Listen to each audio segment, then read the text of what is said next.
This is SoulStar for the Sega Mega CD developed by Core Design in 1994.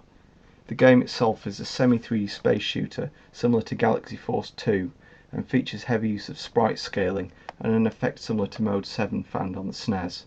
Core published a handful of graphically similar games for the Mega CD over the space of about 2 years, including Thunderhawk, Battle Cores and BC Racers.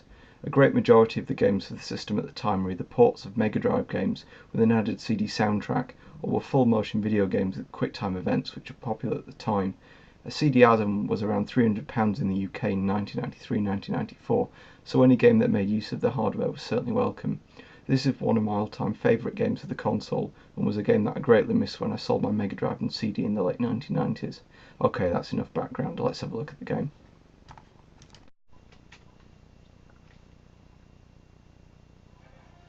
Right then, this is the obligatory F&V video that every Mega CD game at the time, or almost every game, seemed to have.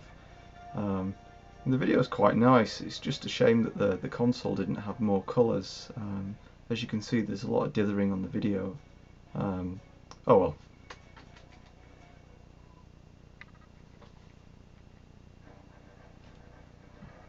The soundtrack's something that really shines on this game. I mean, it was quite common for a lot of Mega Drive ports to have CD soundtracks, but this one really seemed to do something special, and particularly with the usage of the graphics hardware. This is quite a nice package. I'll just turn the volume up a bit so you can hear.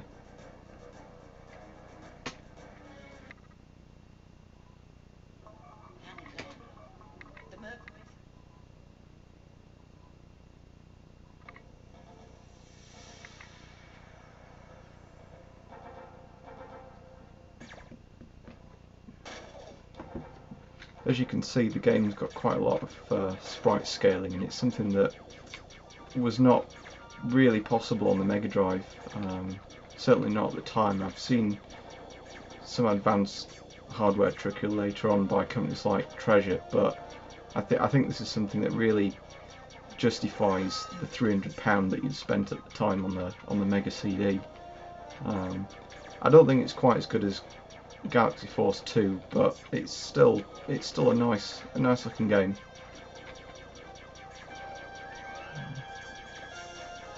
The 3D effect makes it quite difficult to see the enemy bullets. The game, at least on the cover CD on I think it was Mega Power in 1994. The magazine ran a demo of this game, and it was even harder, and the developers took feedback from the demo and made the game a little bit easier, but even as it is, it's still quite a challenging game.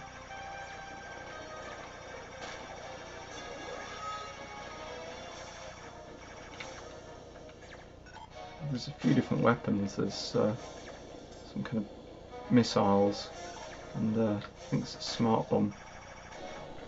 Yeah.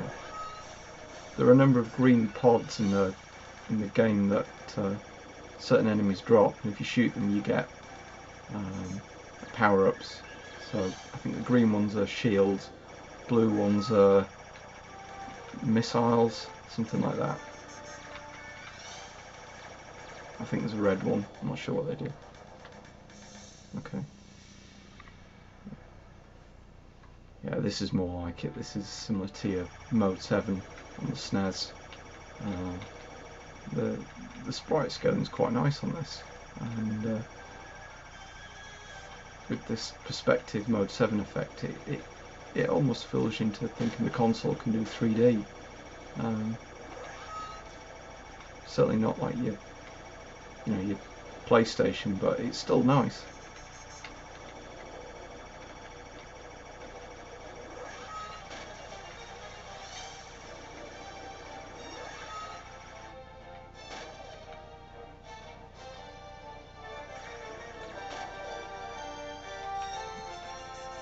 The game's got a full orchestral score, and I think it's just fantastic at certain times.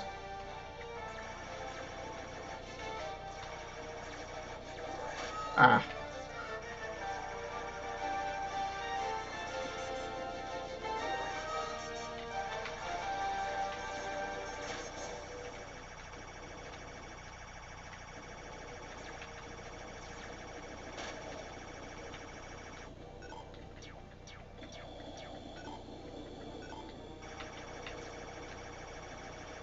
There are a few stages later on in the game, and I think the one at the end of this level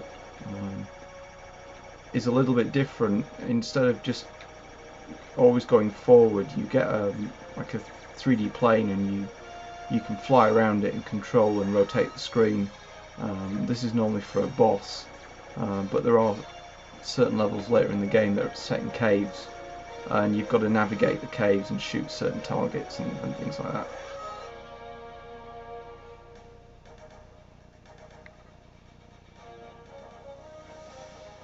Yeah, this is it. The final stage for this level is in the ship that you'll see growing larger and larger as you get closer to it. The game has 3 routes, if I remember correctly. There's an easy, medium, and a hard, and it depends which warp gate you enter when you get to the ship that determines whether you take the easy, medium, or hard route. I think the levels are unique for each route, so you've almost got 3 games in one, depending on which path you take.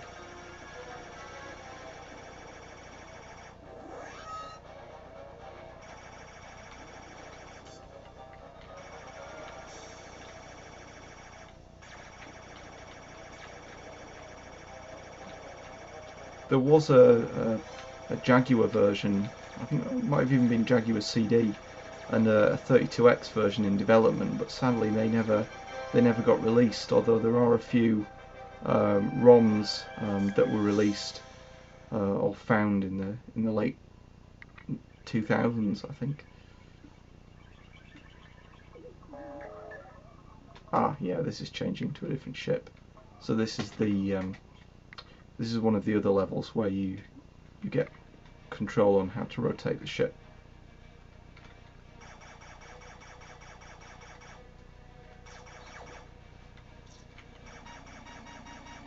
This looks like a boss.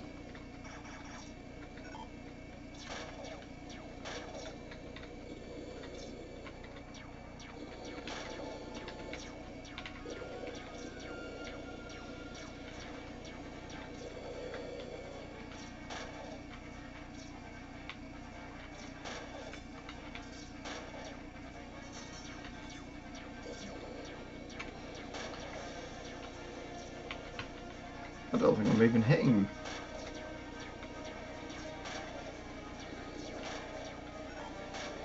Ah! There we go.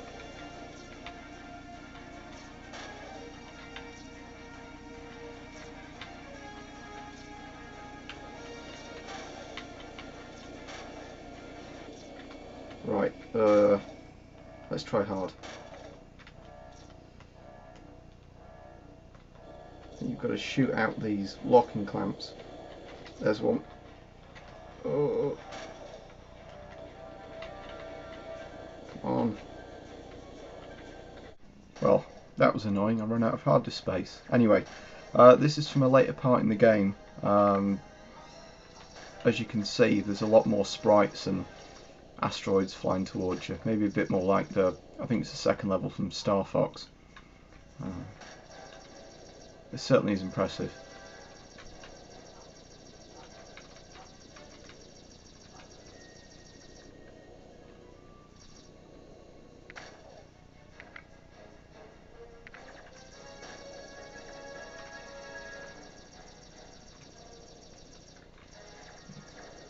This reminds me a little bit of Iridian on the Game Boy Advance, although I think that was done using full motion video.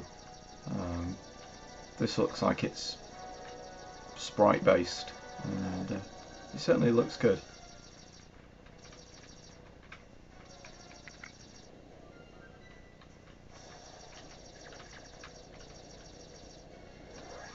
Are we landing on this?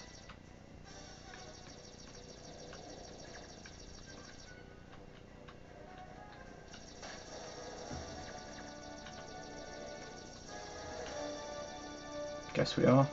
We're going into it.